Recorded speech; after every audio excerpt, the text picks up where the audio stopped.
ஓம் நமச்சிவாய. திருச்சிற்றம்பலம். சிவாய நமக. சிவசிவாய நமக. திருநீரும் ருத்ராட்சமும். ஒரு ஊரில் ஒரு திருடன். அவன் திருடாத இடமே இல்லை.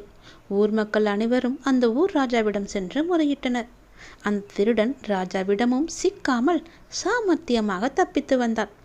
ஒரு கட்டத்தில் ராஜா முடியாமல் இந்த திருடனை பிடித்து தந்தால் ரூபாய் 5 லட்சம் பரிசு என ஆணையிட்டார்.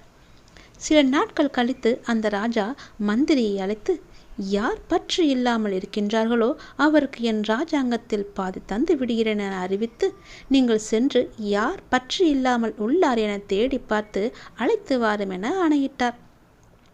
மந்திரியாரோ தேடி செல்லும் போது அந்த திருடன் அவரிடம் வசமாக மாட்டிக்கொண்டான். மந்திரி திருடனை பார்த்து, உன் தலைக்கு ராஜா 5 லட்சம் என அறிவித்துள்ளார்.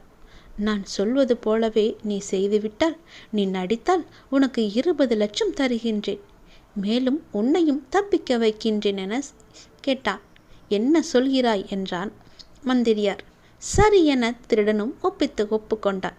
அந்த திருடனுக்கு திருநீறு பூசி ருத்ராஜமும் போட்டு ஒரு சன்னியாசி போல வேடமிட்டு, நீ இந்த மரத்தின் கீழ் அமர்ந்து தியானத்தில் இருப்பது போல நடி. ராஜா வந்து எதை தந்தாலும் வேண்டாம் என்று சொல். கடைசியாக அவர் தன் ராஜ்யத்தில் பாதியை உனக்கு தானமாக தருவார். அதை வாங்கி என்னிடம் தா. நான் உனக்கு பேசியது போல 20 லட்சத்தை தருகிறேன் என மந்திரி கூறினார்.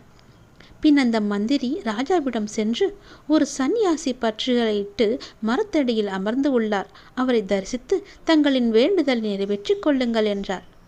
ராஜாவோ அந்த மரத்தடியின் கீழுள்ள அந்த சன்னியாசி, அதாவது திருடனின் காலில் விழுந்து வணங்கினார். ஐயா, தங்களுக்கு தானமாக 1 லட்சம் பொன் மாலை தருகிறேன், அதை ஏற்றுக்கொள்ளுங்கள் என வேண்டினார். இந்த சந்நியாசியோ வேண்டாம் என்றார்.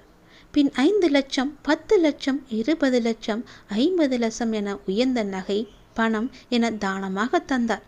இந்த சந்நியாசி எதுவுமே எனக்கு வேண்டாம் என்றார்.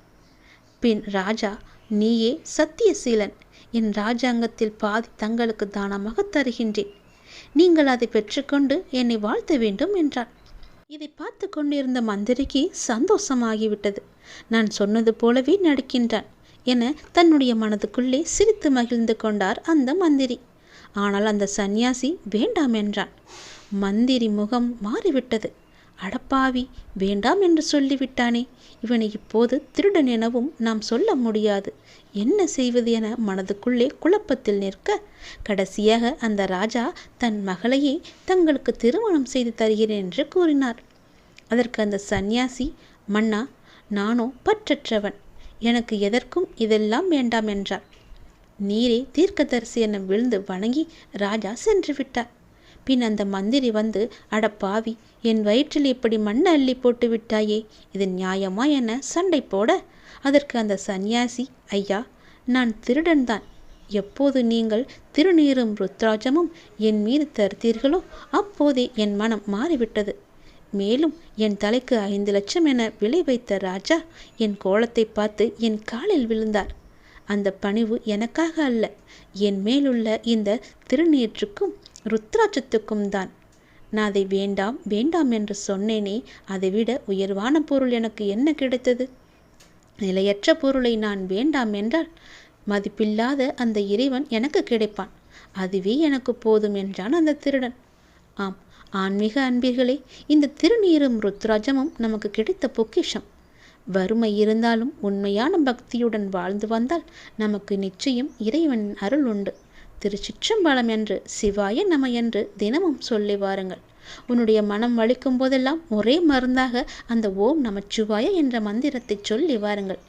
நிச்சயம் உங்கள் மனம் சந்தோஷத்தில் துள்ளி குதிக்கும், மனம் அமைதி பெறும்.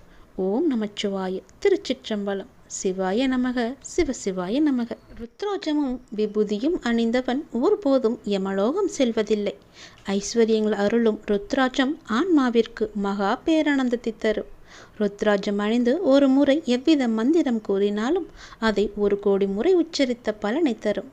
ருத்ராஜம் அணிந்து மிருத்யுஞ்ச மந்திரம் உச்சரிப்பவன் எல்லா விதமான நோய்களிலிருந்தும் விடுபடுகின்றான். அவனை அகால மரணமோ துர்மரணமோ நெருங்குவதில்லை என்கின்றார் மகா பெரியவா என்று அழைக்கப்படும் சந்திரசேகர சரஸ்வதி சுவாமிகள்.